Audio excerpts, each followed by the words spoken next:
So Tesla just dropped a bunch of stuff yesterday, and actually I find it quite interesting. There's a new version of the Model S and the Model X, so there's that. But also they dropped a new charger, or actually, excuse me, EVSC, that is the technical term for it. I'm so excited, actually, I don't know to English at the moment, so let's just cue the intro and get myself organized.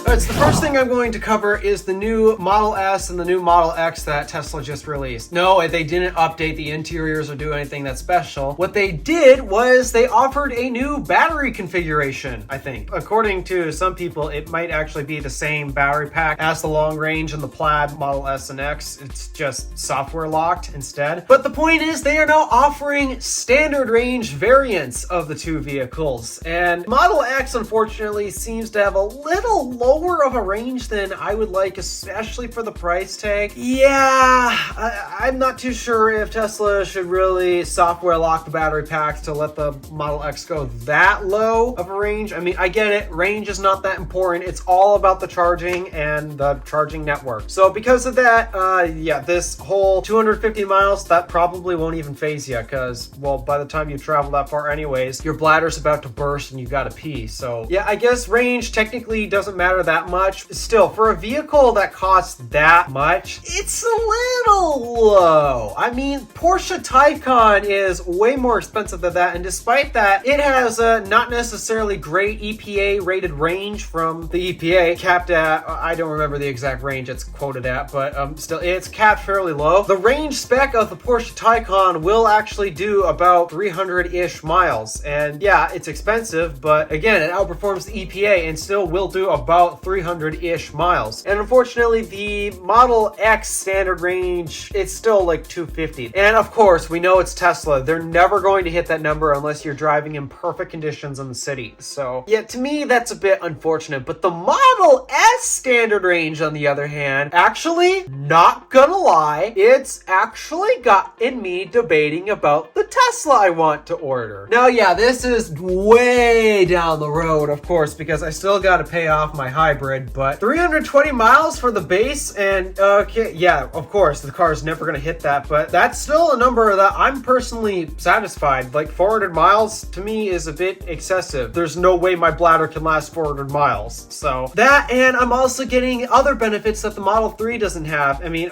we're waiting to see what happens with Project Highland. There's still more leaks and all that getting posted on X. Seriously, Elon. But as of right now, those benefits that I find the Model S that actually I really want, the Model 3 just sadly doesn't offer, driver display. I can't tell you how much I hate that the Model 3 puts everything in the center display. And before you say, you get used to it, and that's what a lot of Model 3 and Model Y drivers say, I've driven a car where the gauge cluster was located in the center of the vehicle and not in the driver's line of sight. I did not get used to it. I almost drove off the road because every time I go to look at my speed, you know what follows every single time? Your hand. Believe it or not, that's actually a common motion that many people don't even realize, but every time you look right, you actually turn the wheel ever so slightly to the right. And that was how I almost drove off the highway. How many times? Every time I looked at the Saturn Ion's center gauge display. So before you say that, you get used to it, well, that might be some people. Not the case with me. So I so badly want that driver display, and now that this is being offered at a price of under $80,000, yeah, I mean, it's still expensive, but there was a point where I was willing to pay $62,000 for a Model 3. If that were the case, why not spend another 10 grand to get the actual benefits that I'm looking for? Like, it's not just the driver display that I like. I mean, the center display with the map and all that, it's much larger, and that I do appreciate. Ever since I got Apple CarPlay in my car and I display the map on that, I have to say, considering that there's a ton of road work going on in my area right now, having a map at your disposal like that is really useful, and having it bigger and enlarged would make it even more useful. So that's something that I do appreciate. And I also appreciate finally that Tesla got rid of the steering joke. Yes, I'm seriously calling it that. I hate the yoke. I know I've never driven a vehicle with the yoke and all that, and personally, it's not the shape of the yoke that bothers me. I don't care what shape this thing is is in. What matters to me is how it's mounted, and it is not mounted properly. So because of that, that is why I do not like the yoke, or as I like to call it, the steering yoke. It now has a round wheel as the default, and actually now you have to pay an extra $250 if you want the steering yoke. So joke's on you. Wow, I am so bad at jokes. And then, of course, rear passengers can adjust their heated seats and climate and stuff like that in the back seat. And yes, I do actually carry rear passengers with me rather frequently. So yeah, that would be something that my rear passengers would definitely take advantage of, compared to, hey, driver, can you go into the display and turn on my heated seat? That would get really annoying if I'm being honest.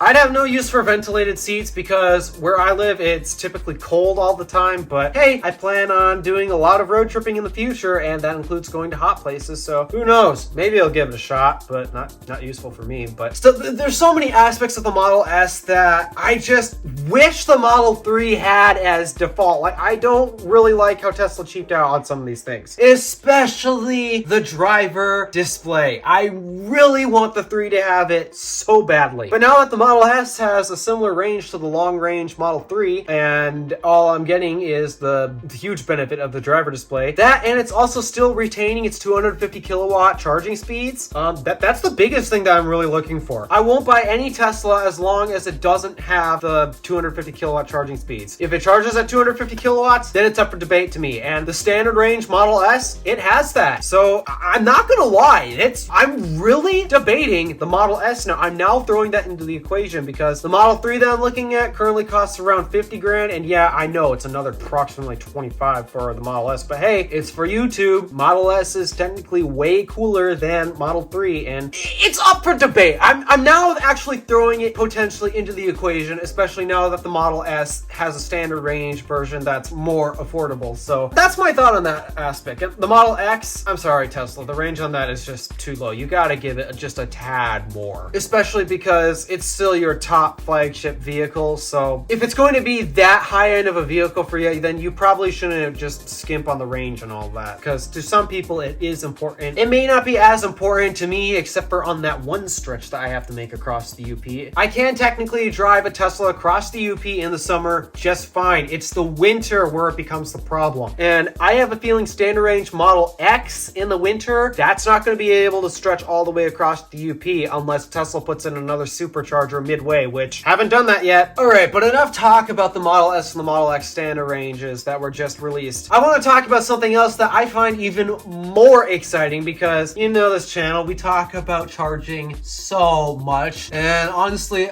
this is supposed to be a channel talking about cars, not charging equipment, but I guess we have so many people to blame for that because it's become this big of a mess. Somebody's gotta make sense of this mess for you. So Tesla also released a brand new wall connector design. They got rid of the J1772 connector only wall connector. So they traded that for a combination of the NAX connector and Magic Dock, but instead of having the CCS connector on the other end, it's the AC version of that connector. So it's basically a Magic Dock situation, but on something that you can buy for your house. Like, actually, I could order one today right now and have it delivered here. Now, I'm not gonna do that because I've got no use for it, because I do not have an electric car that would take advantage of that. Despite that, basically any car that has the capability of AC charging, it can take advantage of this. It doesn't matter what AC charge port it has, as long as it's one we use here in North America. If it's like the Type 2 connector that Europe uses, for example, nope, this ain't gonna work. But it doesn't matter what vehicle you have here in North America. Any Tesla? Well, of course, it's a Tesla product, so it's going to have NAX on it. Why wouldn't it? But then if you have any other vehicle that's not a Tesla, that's using the very much inferior AC charging standard, that's basically every other vehicle that's not a Tesla at this point. So this new wall connector is designed to charge any electric car here in North America, as long as it's not a European designed electric car, because it's gonna have the Type 2 connector and it's not going to work. Anywho, rambling aside, this wall connector now exists, and who is it for? Apartment complexes. I don't know about you, I'd start buying these up like right now, get a whole bunch of them on order and get these installed. I'm really trying to pressure apartment complexes to get these installed because, guys, whether you want to believe this or not, electric cars are taking off. More and more are being sold. And so because of that, we need to make the AC charging infrastructure grow. We can't just rely on the DC infrastructure because, one,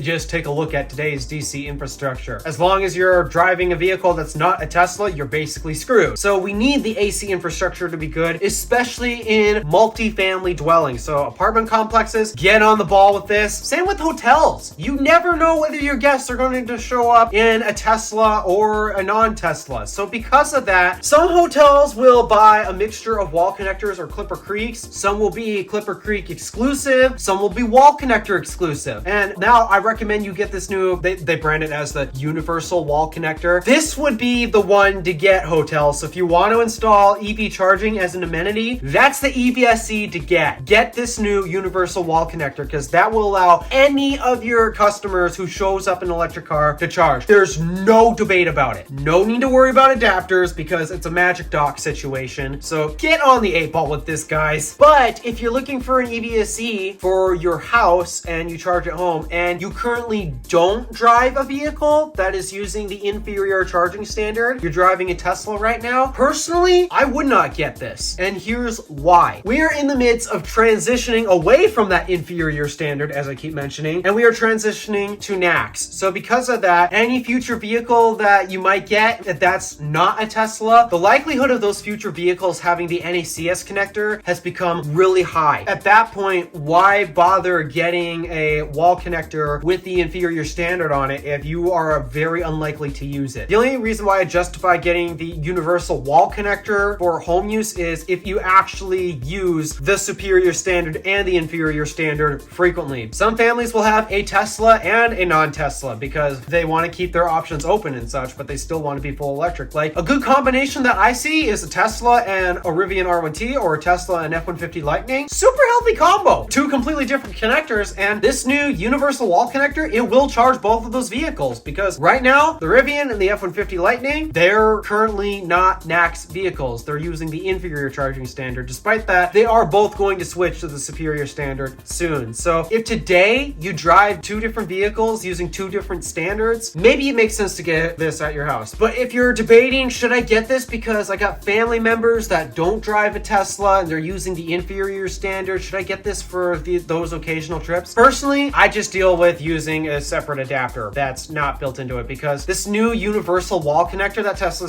is selling is more expensive than the NACS only wall connector. So if the frequency of which you're going to use that inferior magic dock thing that it's got built into it, if it's so infrequent, then honestly, I'd say just save a bunch of money. And if you happen to have family members or anyone else come up that wants to charge using that wall connector, but well, it's not the magic dock style, there's a whole bunch of third-party high-quality adapters you can get from Electron, for example. Do pay attention to the amperage ratings on those. But there's a whole bunch of third-party adapters that you can pull up on the occasion. I wouldn't say spend an extra $200 on getting the universal version if you're not going to take advantage of the magic dock capabilities of it. But I'm glad to see this because as of right now, we are in the midst of a transition. And actually, if you are currently a non-Tesla EV owner, but are investing in electric cars that currently don't have the NACS connector right now, honestly, I think this would be a very good investment because we're transitioning away from the standard. So that means if you were to buy a new, it doesn't still have to be a Tesla, but if you were to buy any other EV new in the future, there's a very high chance it's not going to have that same charging port, which means, oh crap, now I got to get a new EVSE or I got to get an adapter to use my existing EVSE. No, actually what I recommend, get this. So that way you could ease your transition into the new NACS future when your non-Tesla EV eventually transitions to the NACS connector. So yeah, this is a great product. It's expensive, but you're actually getting so much value out of this because you're getting all the benefits that you get with your standard wall connector, the Wi-Fi smart connectivity, the load sharing capabilities if you have more than one wall connector in your garage, or if you're an apartment complex that has more of these and they want to run them all on the same circuit instead of their own individual circuits. So yeah, you're getting all of the benefits with Tesla's amazing wall connector. And honestly, their wall connector connector, and I mean this like NACS only wall connector, that thing is an amazing deal. Yeah, I know that for many people, the mobile connector that either came with their cars or is still cheaper to the point where some Tesla owners don't even justify getting the wall connector. I'd still personally recommend getting it for a number of reasons. One, I do not like using NEMA 1450 outlets for permanent installation items because that's adding another failure point, and more failure points means not good stuff like potential house fires because, I don't know, improper installations or just components wearing out of time. So because of that, I'd only use the mobile connector if I was in a pinch where I need to charge, but there's no public charging stations around, and either there's a NEMA 1450 nearby, or maybe the only thing I have available to me is a 515 standard 120 volt outlet. In those cases, yeah, totally. Use your mobile connector to get yourself out of a pinch like that. But for covering your daily charging needs, I have to recommend hardwired. I don't recommend just using your mobile connector plugged into a NEMA 1450. Does it work? Yeah, it technically works, but it's just introducing another failure point. And if it does fail, which yes, it will fail at some point, and it doesn't have to be just from constant plugging in and unplugging. It can just be it's sitting there over time. Eventually that compression that is happening within the contactors inside the outlet, it's going to weaken over time, and that's not good. So yeah, in theory, you could just swap out your J1772 EVSE that plugs into a NEMA 1450 outlet for a NACS EVSE that does plug into it. But personally, I'd recommend going hardwired. So if you're not sure about the future and all that, then I'd recommend getting this new universal wall connector because you can hardwire it in so that way it's much safer, and actually you'll get faster charging speeds depending on maybe your new future electric vehicle might support up to 48 amps instead of, who knows, there are some that are limited to 32 amps today. So in that case, you're future-proofing yourself as well. Most EVs right now will accept 48 amps for AC charging anyways, so why not do that? But again, I'm not you. I don't know what you're looking for in terms of how to charge your electric car, but when it comes to charging your electric car, especially at home, please don't cheap out on it. Please do not. As much as I am dreading the day when I buy my Tesla and then have to set up a whole complex wiring set because from what I want to do, especially with my channel in the future, I want to review more electric cars, but I don't think I'm going to be able to deal with only one EVSE at home. So yeah, there's a lot of complicated stuff with this, but point is, I'm glad Tesla made this thing. And yes, it's sporting the inferior charging standard, and I hope that it doesn't delay the transition to NACS even further because now this thing exists. What I hope is that it'll transition the people who already bought these types of vehicles, and it'll make it easier when their next electric car happens to have the newer, better, superior charging port. So great stuff, Tesla. I'm actually really pleased with what you have announced yesterday. All right, without further ado, I got to get this edited so that way none of this timeline stuff that I'm mentioning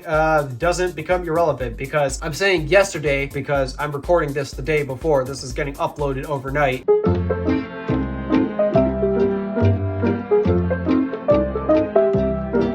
Anywho, I'm rambling again. I gotta stop. Thank you for watching. Do me a favor and interact with the stuff below. My name is DeWolf. Right about left. Signing out.